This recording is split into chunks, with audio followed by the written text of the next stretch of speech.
ಇಂದೇ ಡೌನ್ಲೋಡ್ ಮಾಡಿ ಮತ್ತು ನಿಮ್ಮ ನೆಚ್ಚಿನ ಶೋಗಳನ್ನು ಆನಂದಿಸಿ.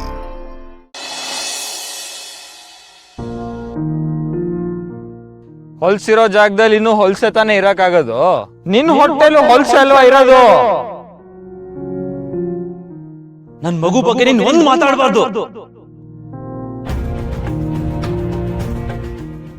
ಅಕ್ಕ ತಗೋ ನೀರು ಕುಡಿ.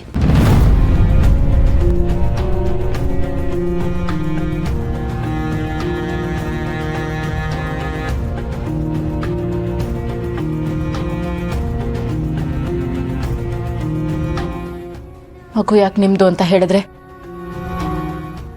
ಹಾಗೆ ಹೇಳ್ದೆ ಬೇರೆ ದಾರಿ ಆದ್ರೂ ಏನಿತ್ತು? ಅದು ಅಲ್ಲದೆ ಆ ಮಗು ಬಗ್ಗೆ ನನಗೆ ಸಹಿಸ್ಕೊಳಕ್ ಆಗ್ಲಿಲ್ಲ. ಅವನು ಯಾವಾಗ ನನ್ನ ಬಗ್ಗೆ ನನ್ನ ಮಗು ಬಗ್ಗೆ ಸಂಶಯ ಪಟ್ನೋ ಆಗ್ಲೇ ನನ್ನ ಪಾಲಿಗೆ ಎಲ್ಲ ಮುಗ್ದೋಯ್ತು.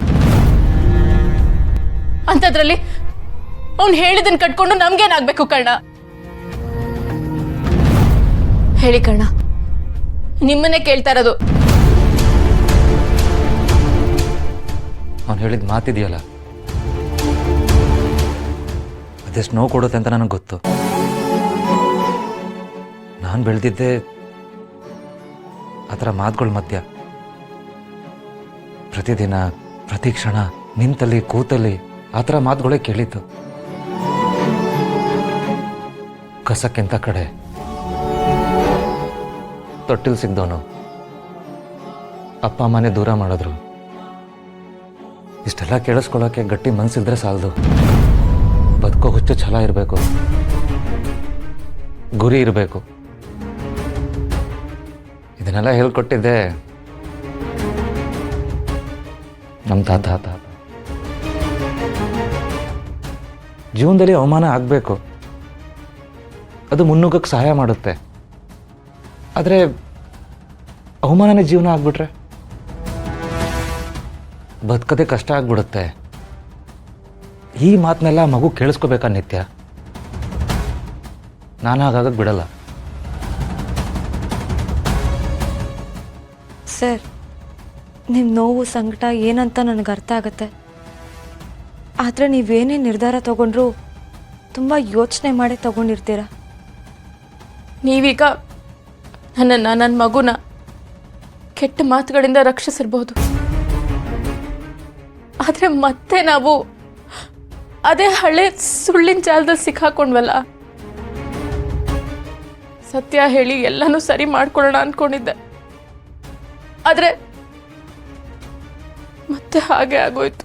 ನನಗೂ ಇದೆಲ್ಲ ಬೇಕಾಗಿರಲಿಲ್ಲ ನಿತ್ಯ. ನನ್ನ ಉದ್ದೇಶನೂ ಸತ್ಯ ಹೇಳೋದೇ ಆಗಿತ್ತು. ತೇಜಸ್ ಮಾತು ಕೇಳಿ ನನಗೆ ತಡ್ಕೊಳ್ಳೋಕೆ ಆಗಲಿಲ್ಲ.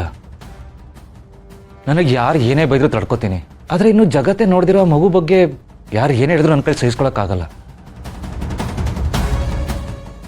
ಇವತ್ತು ಕರ್ಣ ಸರ್ ಮಾಡಿದ್ದು ಸರಿಯಾಗೇ ಇದೆ ಅಕ್ಕ. ಇದರಲ್ಲಿ ಅವ್ರ ತಪ್ಪೇನೂ ಇಲ್ಲ. ಆದರೆ ಆಗಿದ್ದು ಸರಿಯಾಗಿಲ್ವಲ್ಲ. ಈ ಸುಳ್ಳಿನ ಜೊತೆ ಹೇಗೆ ಬದುಕೋದು? ಎಷ್ಟು ದಿನ ಅಂತ ಬದುಕೋದು? ಏನು ಮಾಡಬೇಕು?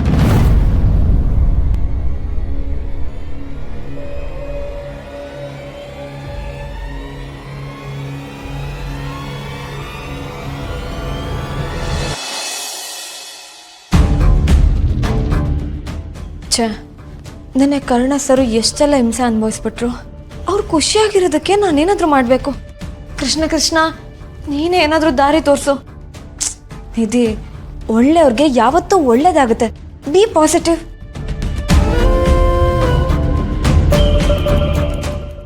ನಾನು ಹೋಗಿ ಬಾಗ್ಲು ತಟ್ಬಿಡ್ಲಾ?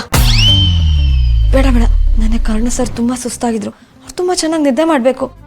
ಅಲ್ಲ, ಕರ್ಣ ಸರು ಎಷ್ಟೇ ಲೇಟಾಗಿ ಮಲಗಿದ್ರು ಅವ್ರು ಬೆಳಿಗ್ಗೆ ಬೇಗ ಎದ್ದೇಳ್ತಾರೆ, ತಡ ಮಾಡೋದಿಲ್ಲ. ಆದರೂ ಯಾಕೆ? Good morning sir. ಚೆನ್ನಾಗಿ ನಿದ್ದೆ ಆಯ್ತಾ? ಹಾಂ, ಪರವಾಗಿಲ್ಲ. ನನಗೆಲ್ಲ ಗೊತ್ತಾಗುತ್ತೆ ಸರ್. ರಾತ್ರಿ ಇಡೀ ನೀವು ಯೋಚನೆ ಮಾಡ್ತಾ ನಿದ್ದೆನೇ ಮಾಡಿಲ್ಲ ಅಲ್ವಾ?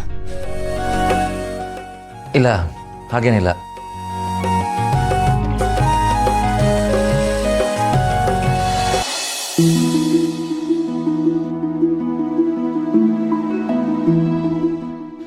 ನನ್ನ ಹತ್ರ ಸುಳ್ಳು ಹೇಳ್ಬೇಡಿ ಸರ್.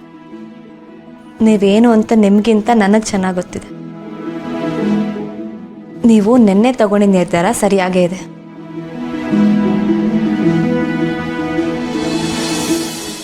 ನಿನ್ನ ಜೊತೆ ಇರೋದೇ ಸಮಾಧಾನ ಕೊಡುತ್ತೆ ಗೊತ್ತಾ. ಅದು ಸರಿ, ನೀವು ನಿದ್ದೆ ಮಾಡಿದ್ರೋ ಇಲ್ವೋ? ಹಾಂ ಸರ್, ಚೆನ್ನಾಗೇ ನಿದ್ದೆ ಮಾಡಿದೆ. ನೀವೇನು ಅಂತ ನಿಮ್ಗೆ ಚೆನ್ನಾಗಿ ನನಗೆ ಗೊತ್ತು. ಹಾಗಲ್ಲ ನಿದ್ದೆ ಬಿಡೋಕೆ ಹೋಗ್ಬೇಡಿ.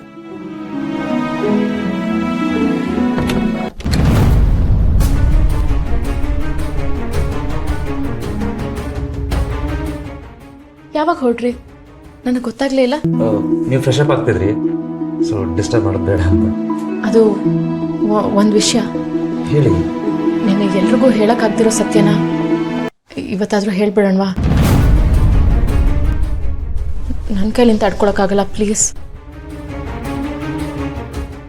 ಮುಂದೆ ಏನೋ ಒಂದು ದಾರಿ ಸಿಗುತ್ತೆ. ಸದ್ಯ ಯಾರಿಗೂ ಏನೂ ಹೇಳೋದು ಬೇಡ, ಅದರಿಂದ ಇನ್ನೂ ಸಮಸ್ಯೆ ಆಗುತ್ತೆ. ಹಾಗಲ್ಲ. ಸದ್ಯಕ್ಕೆ ಕರುಣಾ ಸರ್ ಹೇಳಿದ್ದೆ ಕರೆಕ್ಟ್ ಆಗಿದೆ. ನಾವು ಅದನ್ನೇ ಫಾಲೋ ಮಾಡೋಣ. ಎಲ್ಲ ಸುಳ್ಳು ನಿನ್ನೆಗೆ ಕೊನೆ ಆಗ್ತಿತ್ತು. ಆ ತೇಜಸ್ ಯಾಕೆ ಬರಬೇಕಾಗಿತ್ತು? ಇದೆಲ್ಲದರಿಂದ ಪಾಪ ಕರ್ಣ ಅವ್ರಿಗೆ ಎಷ್ಟು ಅನ್ಯಾಯ ಆಗ್ತಿದೆ. ಯೋಚನೆ ಮಾಡಬೇಡಿ, ಎಲ್ಲ ಸರಿ ಹೋಗುತ್ತೆ. ನಾನು ಹೊರಡ್ತೀನಿ.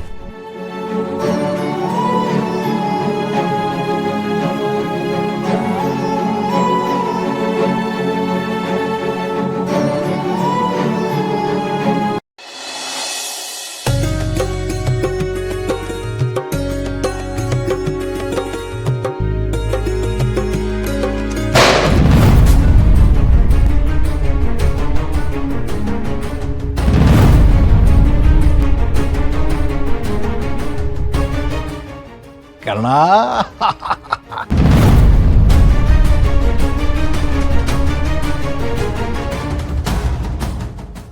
ನನ್ನ ಕನಸು ನನಸಾಗ್ತಿದೆ ಕರ್ಣ.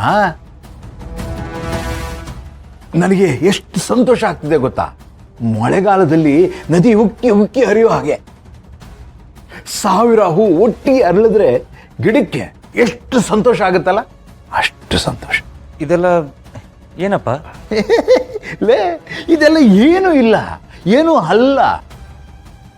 ನನ್ನ ಖುಷಿನ ಎಕ್ಸ್ಪ್ರೆಸ್ ಮಾಡೋದಕ್ಕೆ ಏನೇನೂ ಅಲ್ಲ. ಸದ್ಯ ಇಷ್ಟೇ ಮಾಡೋಕ್ಕಾಗ್ತಿದೆ ಅಂತ ನನಗೂ ತುಂಬ ಬೇಜಾರಾಗ್ತಿದೆ ಕಣ. ನೀನೇನು ಅನ್ಕೋಬಾರ್ದಷ್ಟೇ.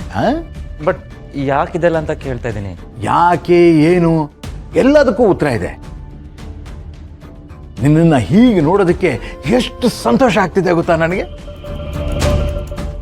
ಕಾರಣ ನಿನ್ನ ಈ ಮುಗ್ಧತೆ ಇದೆ ನೋಡು, ಇದೇ ನನಗೆ ಇಷ್ಟ.